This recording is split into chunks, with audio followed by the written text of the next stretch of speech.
दोस्तों, बिहार में सियासी हलचल कुछ तेजी से बढ़ रही है और जितनी तेजी से हलचल बढ़ रही है, नीतीश कुमार का बीपी भी उतना ज्यादा बढ़ता जा रहा है। जेडीयू के तमाम नेता परेशान हैं और इधर भारतीय जनता पार्टी ने गजब खेल कर दिया। दोस्तों, आपको भी पता है कि बिहार में बड़का भाई और छोटका भाई की पॉलिटिक्स होती रही है। जो दर्शक नहीं जानते हैं उनको हम बता दें कि बिहार में यह हमेशा से तय होता रहा कि बीजेपी बड़का भाई है या फिर जेडीयू बड़का भाई है।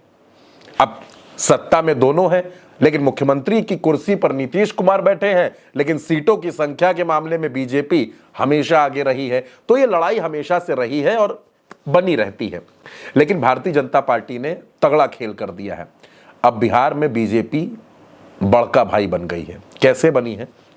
दरअसल बिहार में दोस्तों, अब जो विधानसभा की मौजूदा स्थिति है उसके मुताबिक भारतीय जनता पार्टी के 78 विधायक हो गए हैं और आरजेडी के 77 विधायक हैं और नीतीश कुमार के सिर्फ 44 विधायक हैं। यानी नीतीश कुमार तीसरे नंबर पर है, पहले नंबर पर भारतीय जनता पार्टी है। अब आप सोच रहे होंगे ये तो बिहार विधानसभा की बात हो गई, लेकिन बिहार विधान परिषद में भी कुछ ऐसा ही खेला है। वहां भी भारतीय जनता पार्टी के पास 24 एमएलसी हैं, जबकि नीतीश कुमार के पास 21 और आरजेडी के पास 15 है। यानी वहां भी नीतीश कुमार भाजपा से पीछे हैं। वो भले ही मुख्यमंत्री हैं, लेकिन भारतीय जनता पार्टी पूरी तरीके से उन पर दबाव बना रही है।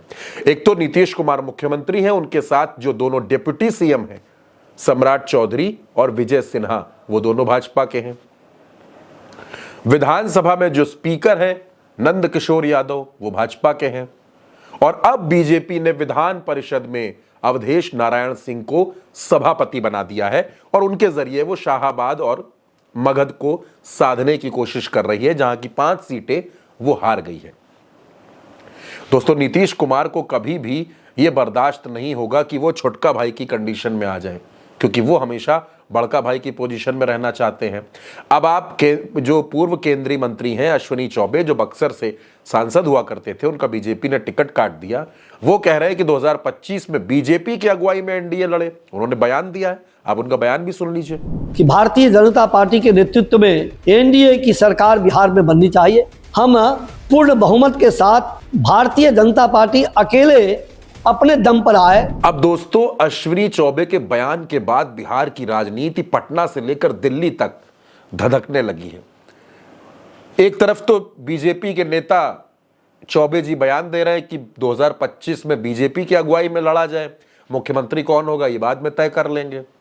उधर दिल्ली में नीतीश कुमार को मन मुताबिक मंत्रालय तक नहीं मिले उनकी पार्टी के सांसदों को। नीतीश कुमार चाहते थे कि राज्यसभा के सांसद संजय झा को भी मंत्री बना दिया जाए, बीजेपी ने वो भी नहीं बनाया।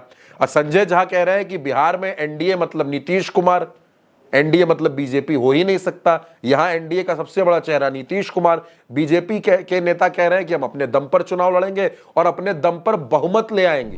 हम पूर्ण बहुमत के साथ भारतीय जनता पार्टी अकेले अपने दम पर आए। दोस्तों, बिहार में 1 साल बाद चुनाव होना है, अभी वक्त है, लेकिन उससे पहले जिस तरीके से सियासी घटनाक्रम बदल रहा है और इस बीच नीतीश कुमार ने दिल्ली में डेरा डाल रखा है। बताते हैं कि बड़ी बैठक करने वाले हैं, उसमें बड़े फैसले लेने वाले हैं, लेकिन दोस्तों अभी जो विधानसभा की मौजूदा तस्वीर आई है, ये भारतीय जनता पार्टी को तो ताकत देने वाली है, लेकिन जेडीयू के अंदर गजब का असंतोष देखने को मिल रहा है।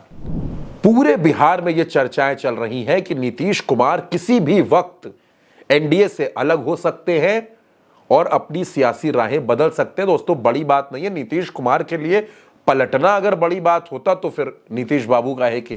तो इस नंबर गेम में पिछड़ने के बाद और बड़का भाई की पदवी छिन जाने के बाद क्या नीतीश कुमार इस बात को बर्दाश्त कर पाएंगे? अश्विनी चौबे जिस तरह से बयान दे रहे हैं, क्या नीतीश कुमार इसको बर्दाश्त कर पाएंगे?